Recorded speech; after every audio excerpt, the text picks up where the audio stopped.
Is the Samsung Galaxy S9 worth buying in 2020? Well, in this video, we're going to find out.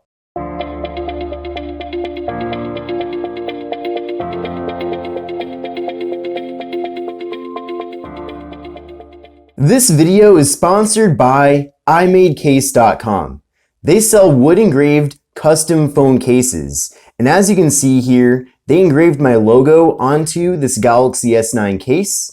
So if you're going to be buying a Galaxy S9 sometime soon, or if you want to get a fresh new case, then definitely make sure to get one of their custom wood cases. They also offer cases for a variety of other devices. It's really easy to get started. All you have to do is upload your design, choose your phone model, and then select one of the case options. In addition to that, they're located in the USA, so you're going to be getting really quick shipping. Now, I'm personally a big fan of their products, and I think this is definitely a really great gift idea as well. But thanks again, iMadeCase.com, for sponsoring this video. I've linked their website in the video description, so definitely check it out. So this is the Samsung Galaxy S9.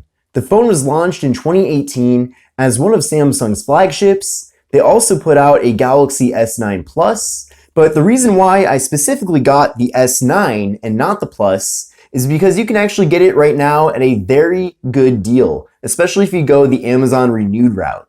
So I actually paid just $295 for this phone, and of course it's not brand new, it is renewed, which is another word for refurbished. So essentially, through Amazon, you can buy these devices renewed, and you're not getting the original box. In fact, you're getting this like generic box, and you're also getting generic accessories. So it came with this wall adapter and this USB-C cable. But to be honest, I'm perfectly fine with not getting the original accessories, since I was able to buy this device for under $300. And you'll see in this video that this phone offers a ton of great features and capabilities that really give you a lot of value for what you're paying. Now, this is the GSM unlocked version of the phone, so it's going to work with any GSM carrier in the US. So I'm using the phone right now with Cricket Wireless, which is a prepaid carrier based off of AT&T's network, and it's been a great experience so far. Now, the device features a 5.8-inch display. The display itself is Super AMOLED, so it's a really good-looking display. It's very bright and clear, and the display is 1440p. So an extremely high display resolution. And with that, you're getting a PPI of 570 with an 18.5:9 aspect ratio. So you've probably already noticed with the design of the Samsung Galaxy S9, there is no notch at the top. You do get a little bit of a bezel on the top and bottom, but for those of you that are not a fan of having a phone with a notch, then I think you're certainly going to like this phone. Now with the Galaxy S10, the successor to this phone, you do get a hole punch, which they call the Infinity O, which is where the front-facing camera is housed. But I know that there are people out there that don't even want that. They just want a clean display with nothing in the way. And I do understand that point of view. I think that there are some benefits to that, especially since it makes the video viewing experience way more immersive. But you do get some bezels on the top and bottom. So let me know in the comment section below if that's something that bothers you.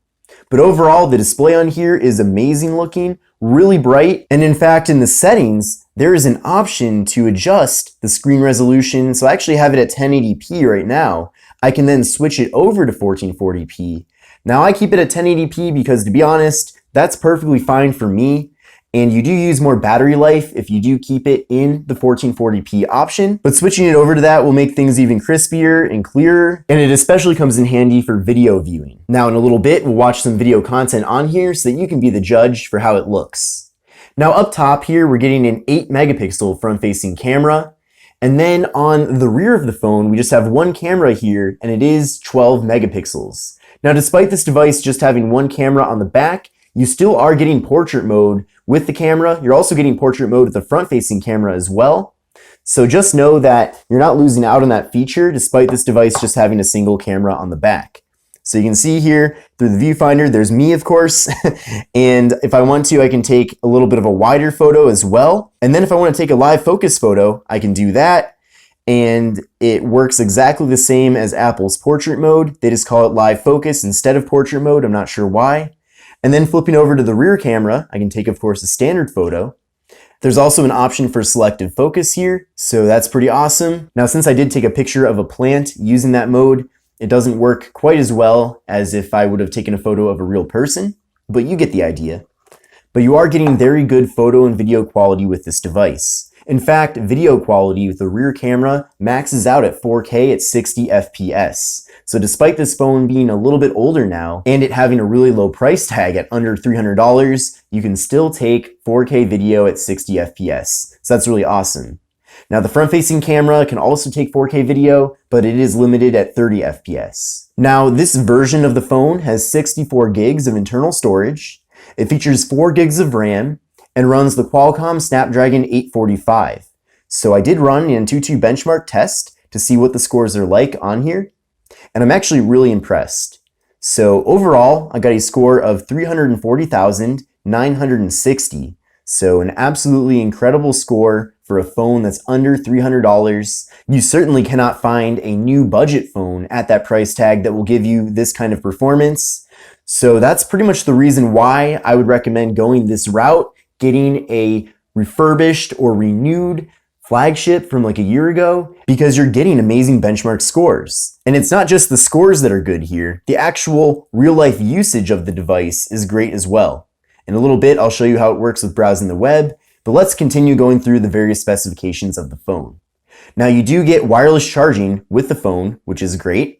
You're also getting a fingerprint sensor on the back, so that's excellent. We'll give it a try right now. That's very quick. You also can unlock the phone with the iris scanner, or you can also use face recognition with it as well. So a lot of different options to unlock the phone, which is great to see. Of course, with the Galaxy S10, you are getting an in-screen fingerprint sensor, which is something that you do not get with the Galaxy S9. But seriously though, 4 gigs of RAM, not bad at all. But pairing it up with the Qualcomm Snapdragon 845 is going to give you excellent performance. Now, since the Snapdragon 845 came out, we then had the 855, which was the main processor that most flagships used in 2019. And then after that, we got the Snapdragon 855 Plus, which was a minor improvement over the 855. And then now moving into 2020, we're going to begin seeing devices with the Qualcomm Snapdragon 865. So the processor really isn't too old compared to the other Qualcomm flagship processors that have come out since it. And I certainly think the processor will be plenty fast for at least several years into the future. Now the phone features a 3000 milliamp hour internal battery, which is interesting because that battery capacity is actually less than what you're getting with the Samsung Galaxy A51, which I have right here. And by the way, pretty soon I will be doing a comparison video between these two phones, so definitely stay tuned for that. But I've had a good experience overall, with the battery life lasting at least through a full day with this phone. Now the software on here is Samsung's One UI 1.0, and it also features Android 9 Pie. So of course with One UI, that's Samsung's skin that they have laid over Android 9 Pie. And overall, I'm getting more and more used to the skin, especially since I've been using the Galaxy A series phones recently quite a bit, including of course the A51 and A20. But if you prefer stock Android, then you're definitely not getting it with this phone. But at least the user interface here is nice and quick and fast. Now I'm expecting this phone to eventually get Android 10, but I haven't gotten it yet, at least for this model. And if you're wondering what model this is the SM G960U1. Now let's take a closer look at the hardware. So I already talked a lot about the front here. Another thing I forgot to mention though is that the glass is curved. That's something that I'm not a huge fan of personally. I wish it was more of a flatter design like what we get with the A series from Samsung, but I know that some people do prefer having a curved display. It's just not for me. Now you are getting Samsung Pay with this, so if you're a big fan of Samsung Pay, then just know that you are getting it with the Galaxy S9, and especially this version here of the phone that I bought from Amazon Renewed. And by the way, if you do want to buy this, take a look at the link in the video description. It'll take you right over to the listing where I got it from. And in a separate video, I'll do a deeper analysis into Amazon Renewed so that you can decide if going that route is the best way to get this phone. Now take a look at the left side of the phone here with the volume button. We also have the dedicated Bixby button, which is pretty cool if you're into Bixby, which I'm not. Oh, another thing I forgot to mention is that if you swipe from the right side here, you do get access to the app Edge screen. So you can put your favorite apps in this side screen here and easily access it from anywhere on the device. You can of course remove this feature if you want to, but I think it's a pretty cool feature. Then on the right side of the phone, we have the power button. We also have a nice metal band all around the sides of the device. Then on the top of the phone, we have the slot for the micro SD card and SIM card. We have the noise canceling microphone. Then on the bottom, we have the speaker. We have the microphone. We have the USB-C port for charging and data transfer. And we have the 3.5 millimeter headphone jack.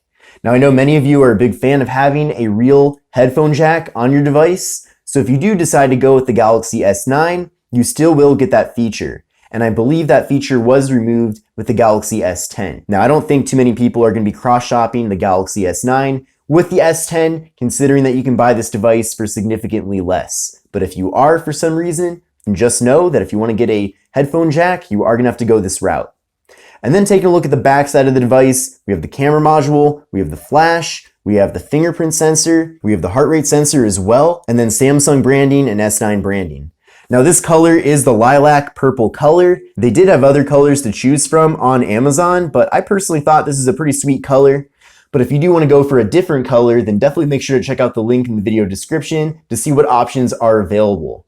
Now, since these devices are renewed phones, they don't always have every color configuration available, but this is one of the colors that they did have offered at the time that I did buy it. Another thing I want to mention too is that they do have other variants of the S9 with other storage configurations available as renewed devices as well, but you are going to have to pay extra. If you're really into Instagram, then just know that the Galaxy S9 is still really good for that. So scrolling is really smooth here. If you do want to zoom in on something, that's nice and smooth as well. Then if you want to swipe over and take photos, or if you want to take a video, it's going to be a really good experience.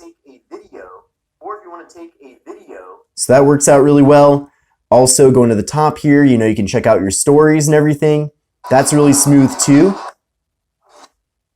And then of course, make sure to follow me on Instagram at KevinBreezeTV. The web browsing experience on here is great as well. So you can see silky smooth scrolling here using the default web browser here on Engadget. The text is super crisp as well, since you are getting that 1440p Super AMOLED display with the phone. The text on here is really crisp as well, especially since the phone does feature that 1440p Super AMOLED display. So the benefits of 1440p video content really shine on this device since the display itself is 1440p.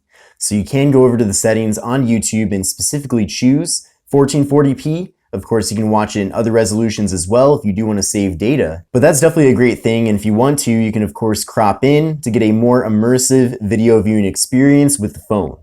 In addition to that, the speaker quality is excellent, so you're getting nice, loud, crisp, and clear speakers. So even if you want to just listen to music or something, maybe you're cooking a meal and you want to play a song while you're cooking, you can play music from this phone. It'll sound pretty decent, that's for sure. So using this phone with Cricket Wireless is a great experience. You can see calling works with no problems at all, and configuring the APN settings worked automatically. All I did was insert my Cricket SIM card into the device, then the device restarted, and then implemented those APN settings. So literally all I had to do was just put in the SIM, and then it worked right away with Cricket. This device works, if I can spell today, works really well for texting. I'm able to easily send messages. There we go. I'll send some emojis back.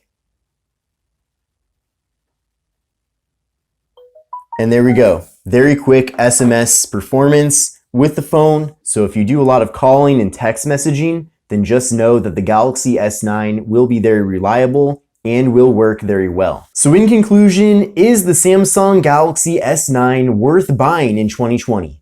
I would say that if you do go the Amazon renewed route and you pick this phone up for under $300, it's an excellent value. Clearly, you're getting a lot of great specifications and a lot of excellent features, and overall, a very capable phone at a very good price. So I think that's very important. I know a lot of people, especially people that watch my videos, are always looking for great deals and values. And I would say that, the ratio of specifications and features to money is pretty solid for the Samsung Galaxy S9.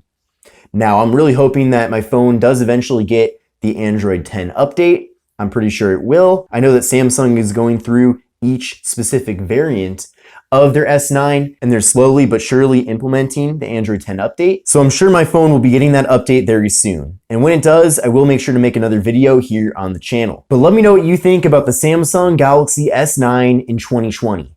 Would you buy this? Do you think it's a good option? Do you already own it? Definitely let me know in the comment section below. And again, thank you to imadecase.com for being the sponsor for this video. Definitely check this out as well. I'll be leaving a link to it in the video description. But take care everyone and have a great day.